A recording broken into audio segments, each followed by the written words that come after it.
Hey guys, what's up? Grimmy Sam back with another video, and today we have another 2K24 roster update guide. Now, of course, with a lot of exhibition/training camp contracts being signed, as well as guys getting extensions before the start of the season, and of course the biggest news of all, Karl Anthony Towns going to the New York Knicks in exchange for Dante DiVincenzo, and of course Julius Randle and a first-round pick. So I decided to get the roster update and pushed out to you guys. Since the season is drawing closer and closer, I don't remember when the opening day is, or if they're still in preseason, or if they're just, I don't know if it's training camp right now, or if it's preseason or something of that nature, but we are drawing closer and closer to the regular season, so I figured I'd get a roster update out to you guys, as well as a video to show you guys off some things, and just answer any questions that you guys might have. Now, of course, this roster is cross-platform, as 2K24 went cross-platform. So you will be able to get it on both Xbox and PlayStation. This is for the PS5. Well, mine is made on the PS5. So it's going to be for PS5, Xbox Series X, or Series S. You can get it on any of the consoles that I just named. The current gen consoles you can go get it on. So first and foremost, you guys will want to scroll down to the Features tab and then go to Create Roster, Modern NBA Current, User Created, push triangle once you get here. Now, the reason why, I'll explain just a little bit why you would want my roster, is a lot of the top guys each and every single year abandon their rosters once the new game comes out. So with 2K25 coming out, a lot of the top roster guys do end up leaving and going to the next game.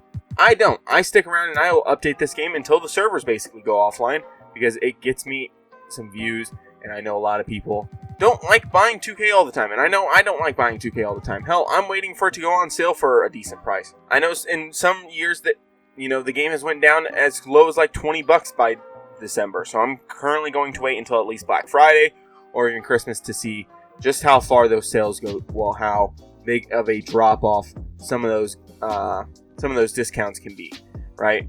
Not a whole ton has changed in terms of normal rosters, right? 76ers did let David Jones go and picked up Lester Kunos from the Golden State Warriors. He was in free agency. Nothing else has changed a whole ton. There are some teams with some extra players, like the Bulls, who do have a couple training camp guys who are decent overalls and I think have a good chance of making the team, and that some of their younger guys could get cut.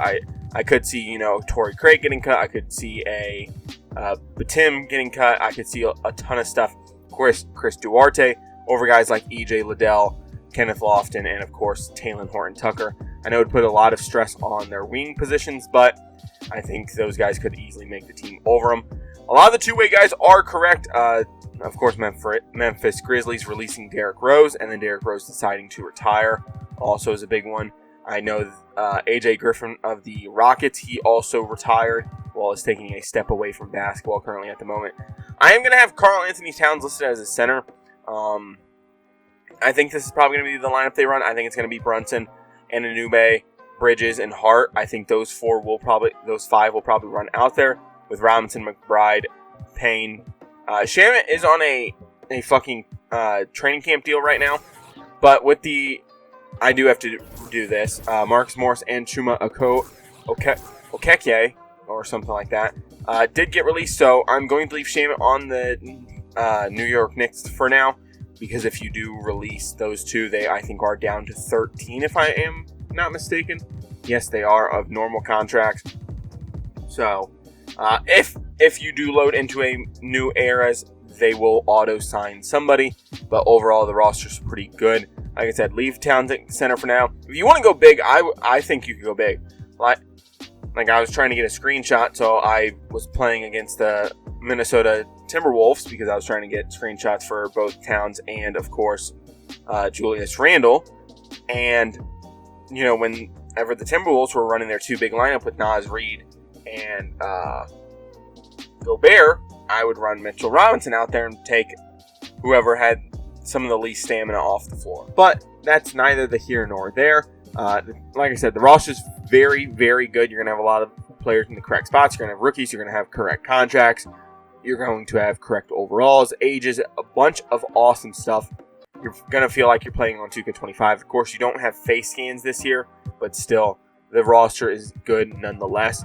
I do need to figure out a way to get Jahlil Okafor, if he's not in free agency, on the roster. I'm going to try to get that done because he was just picked up by the Indiana Pacers on a training camp deal. So I can look into getting him added to the roster as well to the Indiana Pacers. But there is still a ton to do. Of course, you still have all my custom teams I made, all the Olympic teams, all my custom year teams. You can go check out one of my other videos to see that. I went over basically every single team in some of my earlier videos on the 2K24 roster updates. If there's anybody that has an incorrect jersey number or that doesn't have the correct age, one thing I will say is that I do birthdays by months. So once it becomes October, I will go ahead and get all the September birthdays done so that you guys will see all that happening. And then, of course, they will all have the correct ages once again. It just makes it easier for me to keep track of who's who and who needs what age and stuff like that. But as of right now, it's a very good roster. Of course, some of the players I ended up just moving over to the G League teams, especially guys that are on those training camp deals, / even a guy like Taze who did get a 2-way contract, but the Blazers already have like 20 people on their roster. Like I said, some guys that are already on the G League team, played for the summer leagues, I kind of kept there. Also, Keita Bates Diop. He also got traded to the Timberwolves. They just don't have a roster spot for him, so I just moved him to the, of course, G League team. And then, of course, other guys, like I said, they signed a preseason deal or whatever, so they are on the G League team until they are either cut or until the team makes a decision on whether or not to keep them and give them a guaranteed contract. Like I said, there's a ton of stuff here that you guys can go check out, ton of teams and stuff like that. But overall, that's about it for me. But like I said, if you guys do enjoy these videos or these rosters, I would appreciate if you guys do stick around and subscribe. I'll be back with more videos like this, of course. I'm still working on a couple things. I'm always working on stuff on the rosters. It's just a matter of time. Just because I make roster update videos doesn't mean I spend my whole day, going and doing roster updates and creating different rosters and all that fun stuff. It's a very good roster. It's going to get to you as close to 2K25 as humanly possible. Like I've said before, the overalls are correct. I don't mess with the overalls. Those are 2Ks. I leave them in the hands of 2K. Whether or not you agree with them or want to change them, that's up to you. I just put the players on the correct teams, give them the correct contracts, ages, overalls, all that fun stuff. So that if you want to go play in my eras or something of that nature, you can. You'll have a very good roster and you'll be able to play it. And you'll be able to feel immersed and not feel like you have to go spend money on a new 2K. I will have an update for 2K23 out probably within the next day or two. I'll have the roster out probably before then, but still, like I said, if you guys do enjoy this video or any of the videos here on my channel, I would appreciate if you guys do stick around and subscribe, and I'll be back with more videos like this. But with that being said, I'm out. Peace.